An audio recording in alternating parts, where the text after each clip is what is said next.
نبی کریم نے فرمایا جب دجال آئے گا نا تو میرے کچھ غلام گھوڑوں پہ چڑھ کے اسے قتل کریں گے۔ قربان جاؤں محبوب کے انداز گفتگو پہ۔ حضور فرمانے لگے وہ جو میرے غلام اسے قتل کریں گے نا، میں ان غلاموں کے نام جانتا ہوں۔ فرمایا میں ان کے باپوں کے نام بھی جانتا ہوں، فرمایا میں ان کے قبیلے بھی جانتا ہوں۔ محبوبہ تیرے کرم پہ قربان جائیں۔ حضور فرمانے لگے جن گھوڑوں پہ چڑھ کے وہ جہاد کریں گے میں ان گھوڑوں کے رنگوں کو بھی جانتا ہوں۔ حضور اونٹنی پہ ہے، احرام باندھا ہوا ہے، 1,40,000 کم و بیش غلام سامنے کھڑے، عرفات کا میدان۔ محبوب فرمانے لگے پہلا جملہ، جو درد والے تھے وہ تڑپ گئے، یہ سارے درد والے تھے لیکن کچھ زیادہ مزاج شناس تھے۔ محبوب نے پہلا جملہ کہا، حضور فرمانے لگے لوگوں جس طرح آج اکٹھے ہوئے ہیں شاید اس کے بعد دوبارہ ہم اکٹھے نہ ہوں۔ پہلا اعلان ہی کر دیا کہ یہ تمہارے ساتھ جو آج خطبہ ہے نا اس میں اشارہ دے دیا کہ دوبارہ نہیں جمع ہوگے، اگلا حج نہیں کرنا، بس ختم ہوئی بات۔ یہ آخری پہلی بات ہی حضور نے یہ بیان۔ اب وہ اتنے دل نرم ہو گئے حضور کی بات سن کے، آنکھوں میں آنسو اس طرح آ گئے، طبیعت کا ملان اتنا بڑھ گیا کہ ہر ایک کا دل کشکول بن گیا، ہر طرف سے آہیں اور سسکیاں ہیں کہ حضور کے وہ جملے یوں صحابہ لے رہے تھے جب آپ سے کوئی کہہ دے کہ بھئی بس بھئی یہ وقت بس آخری ملاقات کا ہے، تو پھر انہوں نے وہ تو حضور کی ہر بات ہی توجہ سے سنتے تھے، پر یہاں جو انداز بن گیا وہ انوکھا بن گیا۔ فرمایا شاید دوبارہ ملاقات نہ ہو۔ پھر میرے کریم محبوب صلی اللہ تعالی علیہ وسلم نے فرمایا جس طرح تمہارے لیے یہ شہر حرمت والا ہے، مکہ حرمت والا ہے نا، ایک نیکی کرو تو مکے میں 1,00,000 کا ثواب، حرم مکہ میں ایک گناہ کرو تو وہ بھی 1,00,000 لکھا جاتا، حرمت والا ہے، بڑی عزت والا ہے۔ فرمایا جس طرح یہ گھر عزت والا ہے کعبہ، جس طرح یہ شہر عزت والا ہے، فرمایا جس طرح آج کا دن حرمت والا ہے۔ مسلمانوں میں تمہیں بتا کے جا رہا ہوں، تمہیں سمجھا رہا ہوں، اسی طرح میں نے تم سب پر ایک دوسرے کے مال اور عزت کو حرمت والا کر دیا ہے۔ اور صحابہ کو نا حضور نے پہلے یہ سبق پورا حضور نے پوچھا، یہ بھی ذرا کمال ہے، یہ بخاری مسلم کی حدیث ہے۔ حضور نے صحابہ سے پوچھا 9 ذی الحج ہے، جمعے کا دن ہے، ذی الحج کا مہینہ ہے، سب کو پتہ ہے، دیکھیں نا آپ جمعہ پڑھنے ہیں تو میں آپ سے کہوں کہ آج کون سا دن ہے تو آپ کہیں کہ جناب جمعہ ہے، عجیب آدمی ہے جمعہ پڑھا رہے ہو، لیکن جو صحابہ کا انداز ہے وہ اور ہے۔ حضور نے پوچھا آج یہ کون سا مہینہ ہے؟ یہ ادب ہے، یہ مقام ہے، یہ وہ مقام ہے جہاں بہت سارے صرف عقل والے بندے جو ہوتے ہیں نا وہ بیچارے گرتے پھڑتے ہیں، کہتے ہیں جی بات آتی ہو تو بتانی چاہیے، یہ کیا بات ہوئی جی، بندہ بولے ہی نا، یہ کیا لیکن کچھ لوگ ایسے ہیں جن کا دھارا ادب کچھ اور ہوتا ہے، انہیں ڈھیروں باتیں بھی آتی ہوں تو ہر جگہ بات کرنے کی نہیں ہوتی، سب جگہ کہانیاں سنانے کی نہیں ہوتی۔ حضور نے فرمایا کون سا مہینہ ہے؟ قربان جائیں بھیا کو زبان ہو کے کہنے لگے واللہ و رسولہ عالم، اللہ جانے اللہ کا رسول جانے، سانو تے قید سجن دا گہنا ہے، او جنج رکھے اساں اونج رہنا ہے، ہمیں کیا پتا؟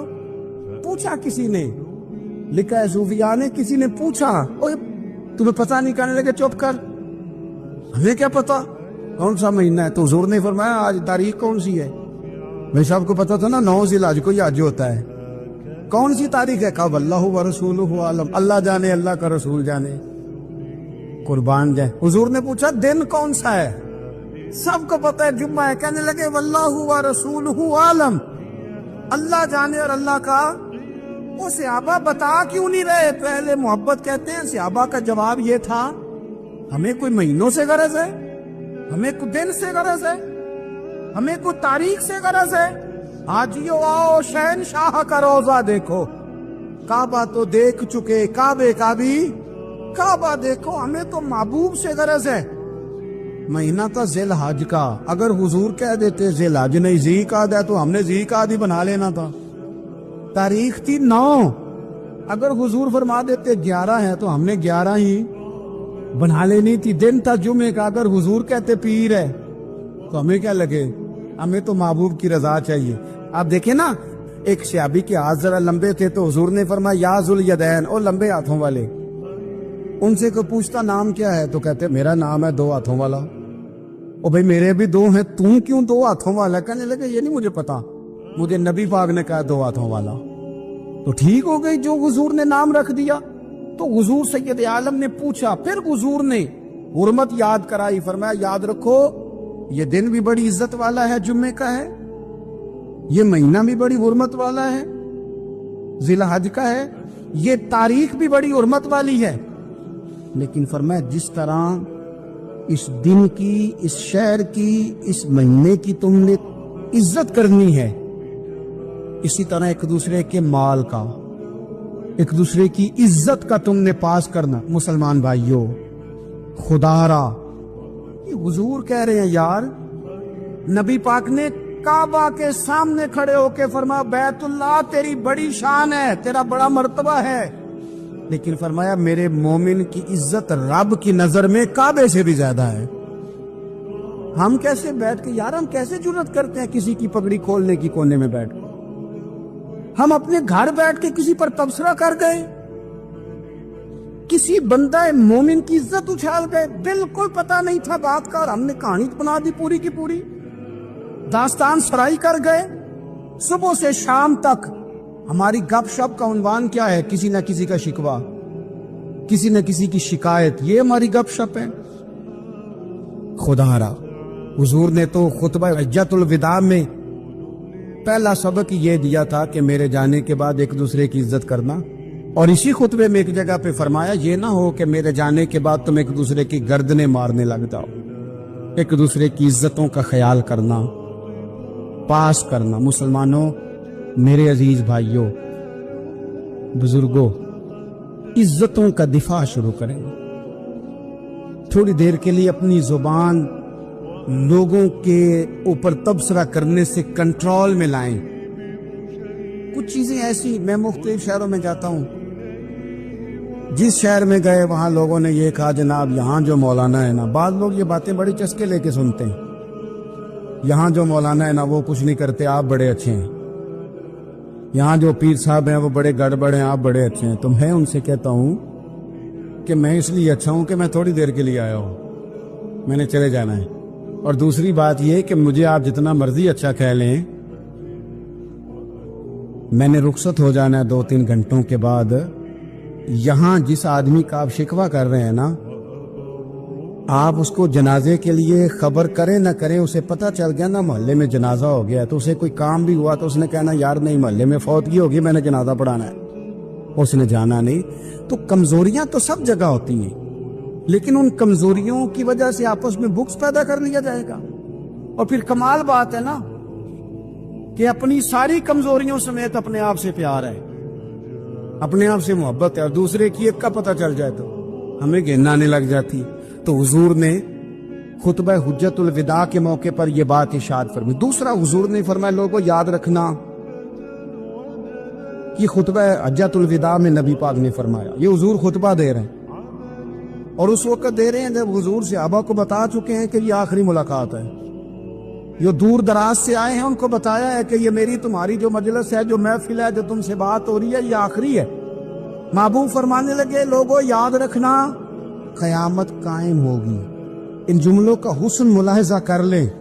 فرمایا قیامت قائم ہوگی, تم اپنے رب سے ملاقات کرو گے, اور فرمایا تمہارا رب تم سے تمہارے اعمال کے بارے میں پوچھے گا. یہ خطبہ حجۃ الوداع میں کریم نے فرمایا. صبح تم اٹھے, کیا عمل کیا, اللہ پوچھے گا. کسی سے ملاقات ہوئی, طرز کیا تھی, سوچ کیا تھی, اللہ پوچھے گا. لین دین میں کیا معاملات تھے, تمہارے اعمال کے, اللہ سے ملاقات ہوگی, وہ کھڑا کر کے پوچھے گا. اور حدیث میں کئی جگہ پہ حضور نے فرمایا وہ تم سے سوال کرے گا, تمہیں جواب دینا ہے. میرے عزیز بھائیوں, تیار رہنا چاہیے, تیار. ہم نہ منت کرتے ہیں آخری دن ہونا, تنخواہ دار لوگ کہتے ہیں یار یہ آخری ایام چل رہے ہیں, کوئی خرچہ نہ بتاؤ, اس لیے کہ حساب کے متھے لگنا ہے. آخری دنوں میں، بجٹ کے دنوں میں لوگ پریشان ہوتے ہیں کہ حساب دینا ہے. جب رب سے ملاقات کریں گے اور وہ حساب مانگے گا، کتنا مشکل کام ہے. اور ایک مقام پہ حضور نے فرمایا جس سے اللہ نے حساب مانگا وہ تو الجھ گیا. دعا کرو وہ حساب مانگے نہ، بے حساب ہی بخشش فرما دے. نبی پاک صلی اللہ تعالی علیہ وآلہ وسلم نے ارشاد فرمایا اسی خطبہ حجۃ الوداع میں، حضور فرمانے لگے سن لو، میں نے تم تک اللہ تعالیٰ کا پیغام پہنچا دیا ہے. اب جس شخص کے پاس امانت رکھی ہو اس پر لازم ہے کہ وہ امانت اس تک پہنچا دے جو اس کا مالک ہے. ہم بہت سارے لوگ ایسے ہوتے ہیں، ہمارے پاس امانتیں ہوتی ہیں، کچھ بھی نہ ہو تو کچھ لوگوں کے راز کی امانت ہوتی ہے، کچھ بھی نہ ہو تو کچھ لوگوں کی باتیں ہم تک پہنچ جاتی ہیں، وہ راز ہوتا ہے، وہ امانت ہوتی ہے. مجلس کی گفتگو بھی امانت ہے، لیکن ہم امانتوں کا خیال نہیں کرتے، خیانت ہو جاتی ہے. بہت محتاط ہو کر اپنی زندگی میں امانتوں کا خیال کیا جائے. یا ایھا الذین آمنوا لا تخونوا اللہ والرسول وتخونوا اماناتکم وانتم تعلمون. اللہ فرماتے ہیں ایمان والو، نہ رب سے خیانت کرنا، نہ رب کے رسول سے خیانت کرنا، نہ آپس میں ایک دوسرے سے خیانت کرنا، جانتے بوجھتے ہوئے یہ کام نہ کرنا. وانتم تعلمون، جانتے ہو، تمہیں پتہ ہے. کبھی بھی بددیانتی کا مظاہرہ نہ کریں اپنی زندگی میں، کبھی بھی. اور یہ بھی یاد رکھ لیں، بچوں کو کیا پتا کہ ہمارا ابا حلال لا رہا ہے کہ حرام لا رہا ہے. آپ لا رہے ہیں نا، تو وہ تو بیچارے بھولے پن میں کھا رہے ہیں، تو حساب آپ نے دینا ہے. جنہ لی تو پاپ کمائے ہن کتھے نہیں ہو تیرے کر دے، بلانا. تو بچوں کا تو یہ معاملہ ہے بھائی، اللہ ماشاءاللہ کہ وہ وقت پہ ہی، شادی کے 10-15 دن کے بعد ہی ان کو پیغام مل جاتا ہے کہ اگر ہمارا علیحدہ گھر ہو تو میں مرضی سے سجاؤں، تو میں مرضی سے سواروں، تو میرا کوئی مطلب اپنا سلسلہ ہو. تو بڑے ٹائم پہ ساری باتیں شروع ہو جاتی ہیں، وہ تو معاملہ ہی بالکل اور ہے. تو بالکل کسی بھی امانت میں کبھی بھی خیانت کرنے کی کوشش نہ کریں. اور یاد رکھیں، مال حرام جہاں آتا ہے وہاں بڑی تباہی آتی ہے. جہاں لوگ بددیانت ہو جاتے ہیں وہاں معاملات بڑے خراب ہو جاتے ہیں. اللہ تبارک و تعالی دیانتداری کی توفیق عطا فرمائے. حضور نے خطبہ حجۃ الوداع کے موقع پر فرمایا میں نے آج جاہلیت کے سارے سود ختم کر دیے. نبی پاک میدان عرفات میں کھڑے ہو کے فرمانے لگے جس بندے نے بھی کسی سے پیسے لیے ہیں وہ اصل رقم دے گا، زائد نہیں دے گا. حضور کے بڑے قریبی تھے ایک، فرمایا انہوں نے بھی کچھ لوگوں سے پیسے لیے ہوئے، چونکہ وہ سب لوگ کرتے تھے، حرام ہی نہیں تھا. فرمایا میں ان کو بھی حکم دیتا ہوں کہ یہ اصل رقم وصول کریں گے، کسی سے ایک پائی بھی زیادہ وصول نہ کریں گے. نبی پاک صلی اللہ تعالی علیہ وسلم نے خطبہ حجۃ الوداع میں ایک باریک بات حضور نے بھی، یہ آپ نے ضرور سمجھنی ہے، بالخصوص جو لوگ تھوڑا دین پر عمل کر رہے ہیں، جن کا لبادہ مذہبی ہو گیا، جنہیں لوگ حضرت صاحب، قاری صاحب، علامہ صاحب، مفتی صاحب، حاجی صاحب، بزرگوں کہہ کے بلاتے ہیں، وہ اس پر توجہ کریں. میرے نبی پاک صلی اللہ علیہ وسلم نے خطبہ حجۃ الوداع کے موقع پر ارشاد فرمایا لوگوں، شیطان اب مایوس ہو گیا ہے، وہ تم سے بتوں کی پوجا نہیں کرا سکے گا. ہاں، وہ تمہیں چھوٹے چھوٹے گناہوں میں مبتلا کرے گا، وہ تم سے چھوٹے چھوٹے عیب کرائے گا، تم سمجھو گے یہ تو غلطی کوئی نہیں. فرمایا اس سے بچ کے رہنا. اب وہ مایوس ہو گیا، بتوں کی پوجا نہیں کرا سکتا، تمہیں اپنی پوجا نہیں کرا سکتا، لیکن چھوٹی چھوٹی غلطیاں. ایک مقام پہ فرمایا نا، چھوٹا گناہ ہونا تو مومن اسے پہاڑ سمجھتا ہے، اتنا بڑا ہو گیا، اور منافق کہتا ہے یہ تو کچھ بھی نہیں. تو اپنی زندگی کے اندر چھوٹی چھوٹی کوتاہیاں، حضرت سعدی فرمایا کرتے تھے سیلاب اچانک نہیں آتے، پہلے چھوٹا سا سوراخ ہوتا ہے دریا کے کنارے، اسے بند نہ کیا جائے پھر بڑا ہو جاتا ہے، پھر وہ ٹائم آتا ہے کہ بند ٹوٹ جاتا ہے، بستیاں ڈوب جاتی ہیں. پہلے چھوٹا گناہ انسان کرتا ہے، چھوٹا، پھر اس سے آگے بڑھتا جاتا ہے اور بڑی بڑی غلطیاں ہوتی ہیں. اللہ تبارک و تعالی ہمیں رائی کے دانے کے برابر بھی غلطی کرنے سے محفوظ فرمائے. نبی پاک صلی اللہ تعالی علیہ وسلم نے اسی موقع پر ارشاد فرمایا لوگو، اللہ سے ڈرتے رہنا، اور میں تمہیں عورتوں کے ساتھ بھلائی کی وصیت کرتا ہوں. فرمایا رب نے تمہیں اختیار دیا ہے، عورتیں تمہارے سپرد کی ہیں، ان سے اچھا سلوک کرنا.